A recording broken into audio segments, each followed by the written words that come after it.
Fala pessoal, torcedor do Botafogo. Foi uma tarde decepcionante em que o Botafogo, na sua estreia no Mundial, nas quartas de final, perdeu por 3-0 do Pachuca e com isso é o Pachuca que vai jogar a semifinal.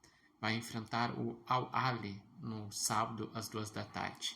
Mas eu não considero um vexame devido às circunstâncias, porque fisicamente os jogadores não estavam bem para essa partida, pois teve jogo do Brasileirão decisivo que valia título no dia 8 de dezembro. Daí, na segunda-feira, dia 9, fizeram uma viagem de 16 horas. Chegaram lá na madrugada entre segunda para terça. Tiveram terça para treinar e o jogo já era hoje, na quarta-feira. Então, a preparação não foi das melhores. Além disso, o Botafogo ele ficou até a reta final disputando Brasileirão e Libertadores. A final da Libertadores foi no dia 1º de dezembro, uma final que o Botafogo ficou basicamente o jogo inteiro jogando com um jogador a menos.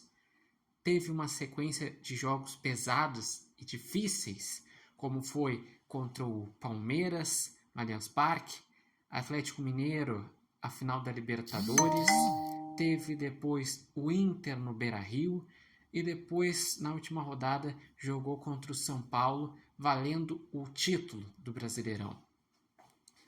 Então, fisicamente, foi o menor tempo entre o final do Brasileirão até o Mundial, porque em outras ocasiões, em outras vezes que teve brasileiros, se teve pelo menos uma semana entre o Brasileirão até o Mundial, em que deu tempo de viajar, se adaptar ao fuso horário, se preparar e chegar com a equipe com força máxima. Porque foi a primeira vez que eu me lembre que um brasileiro não começou com os titulares, porque os titulares estavam desgastados.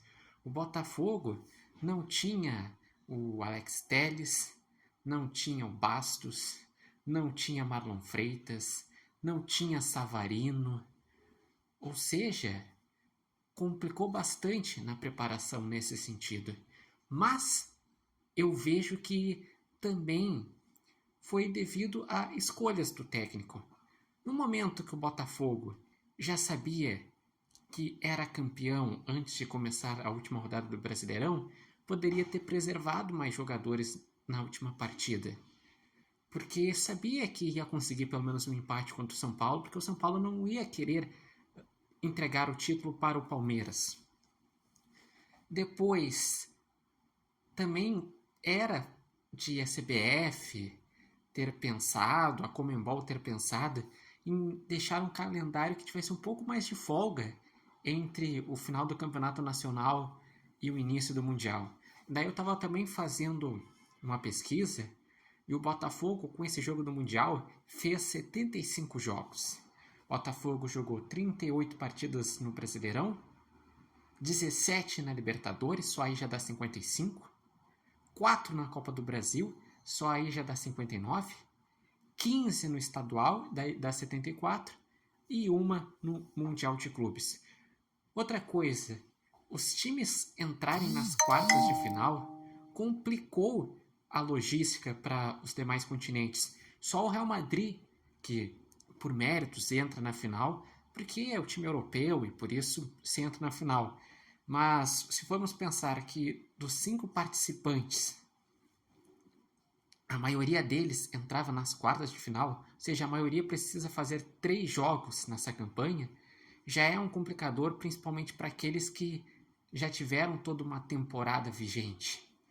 Porque foi a primeira vez que um sul-americano entra nas quartas de final. Normalmente entrava na semifinal, tinha um jogo tenso de estreia e depois ia para o sonho no jogo da final. Dessa vez, mesmo que o Botafogo tivesse passado, ainda teria o jogo contra o Al-Ahly no sábado, para depois enfrentar o Real Madrid.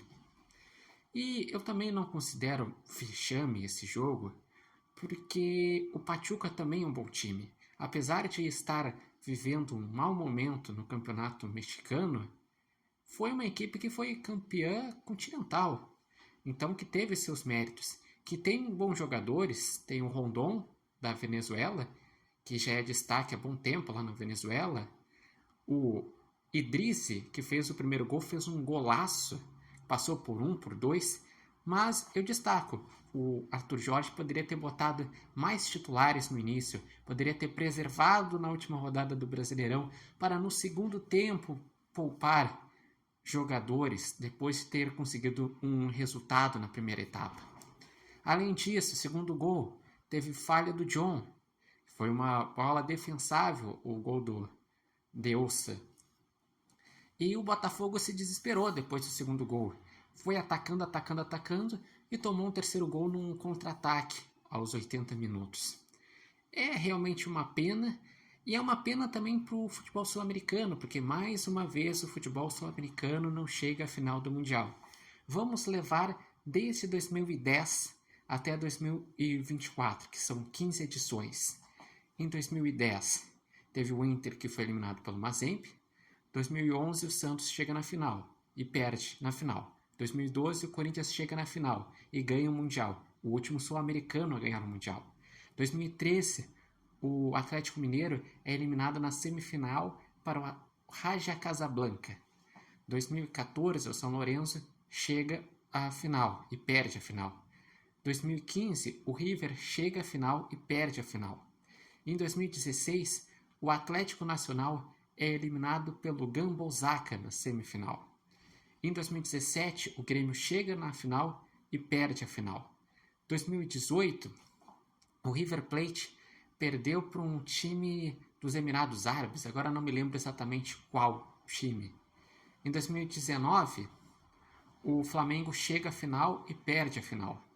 2020, o Palmeiras é eliminado pelo Tigres do México.